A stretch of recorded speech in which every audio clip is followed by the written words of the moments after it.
नमस्कार, मैं अंजना और आप देख रहे हैं पुलिस टुडे न्यूज। आइए रुक करते हैं आज की बड़ी खबर। लोकेशन टकारी तलावड़ी कुक्षी के समीप बामनबायदी मोगरा भीमपुरा खेरली तलावड़ी में चुना फैक्ट्री के नाम पर ड्रिलिंग के लिए एसडीएम प्रशासनिक अमले के साथ बिना ग्रामीणों को सूचना दिए पहुंचे, जिस पर ग्रामीणों ने जमकर विरोध किया और जिसको लेकर आज सभी ग्रामीण जनता ने अपने जल जंगल जमीन बचाने के लिए खुद जागरूक होकर बड़े स्तर पर विरोध किया। जिसके बाद जयस के प्रदेश कार्यकारी अध्यक्ष रविराज बघेल ने ग्रामीणों को समझाया और विधिवत रूप से कानूनी लड़ाई के माध्यम से लड़ेंगे और किसी भी प्रकार से उपद्रव न करे। हमें हमारी जल जंगल जमीन की लड़ाई कानूनी तरीके से लड़ने की जरूरत है। जल्द ही ग्राम सभा पुनः आयोजित करी जाएगी। News reporter Shadik Pathan, Kukshi.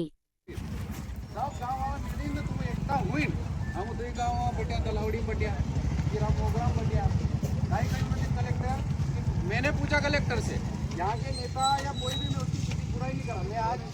मैं तुम्हारे सामने में किसी संगठन का पदाधिकारी बन के नहीं आया, आदिवासी समाज से बेटा हूँ और उसके सुख दुख को समझता हूँ। और उनकी जमीन, जल जंगल जमीन को छीन रहे, इसलिए मैं आया। और पहले भी आया और कभी मैंने नाम नहीं, और कभी मेरे को यहाँ चुनाव लड़ने के या कभी मेरे पहचान करने के लिए नहीं आया। तुमने हमारी लड़ाई सिर्फ हमारी जमीन की लड़ाई। पहले भी ये बात बोले, मैं तो कलेक्टर सामने कही हूँ, अगर ये दूसरे आके रोकेंगे तो हमारा हक है। इनको जब भी आके रोके, तुम्हारे पास क्या किस हक से रोक के आए? हमारी ग्राम सभा के पास ये पावर है, और ये हमारे पटेल संघ और ग्राम सभा और हमारे सरपंच लोग और यहाँ के जितने भी जनप्रतिनिधि है, अगर हमारी जमीन बचाने के लिए इस जमीन की लड़ाई में हमारे साथ नहीं दे रहे तो किस काम के बताओ? हम किसी की बुराई नहीं कर रहे, कोई भी राजनीतिक पार्टी, हमारे सब सम्मानीय है, लेकिन हमारे लिए जमीन बचाने के जो हमारे साथ खड़ा रहेगा हम उसको सम्मान करेंगे, कोई भी व्यक्ति हो। और आज मैं जयस संगठन से प्रदेश अध्यक्ष हूँ, लेकिन मैं तुम्हारे बीच में संगठन के माध्यम से नहीं आया। और जयस संगठन कोई राजनीतिक पार्टी नहीं है। जयस के बारे में बहुत सारी बुराई करे। आज तुमको बताओ, तुमसे मैंने कभी 1 रुपया ही मांगा?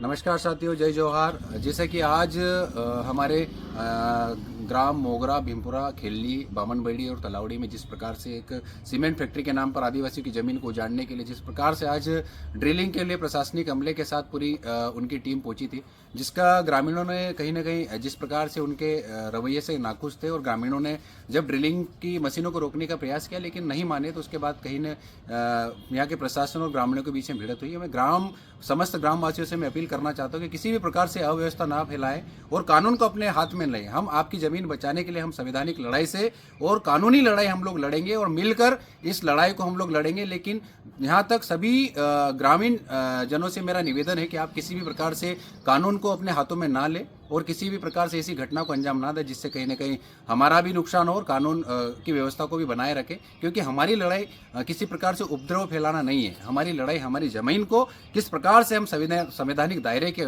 माध्यम से हम हासिल करें, और ये जमीन की जिस प्रकार से सीमेंट फैक्ट्री का जो यहाँ पर ड्रिलिंग का काम किया जा रहा था, हम उसको कलेक्टर साहब से के माध्यम से हम लोगों ने पहले भी बात की है और हम लोग बातचीत के रास्ते रखेंगे। क्योंकि किसी भी प्रकार से ग्रामीण जन की जो भी नौजवान युवा है उनसे भी मेरी अपील है कि किसी भी प्रकार से ऐसी घटना को अंजाम ना दें जिससे कहीं ना कहीं कानून व्यवस्था बिगड़े। तो आप सभी से ये अपील है कि इसको आप शांतिपूर्वक तरीके से रखें, किसी प्रकार से कोई उपद्रव ना करें। धन्यवाद। जय हिंद, जय भारत।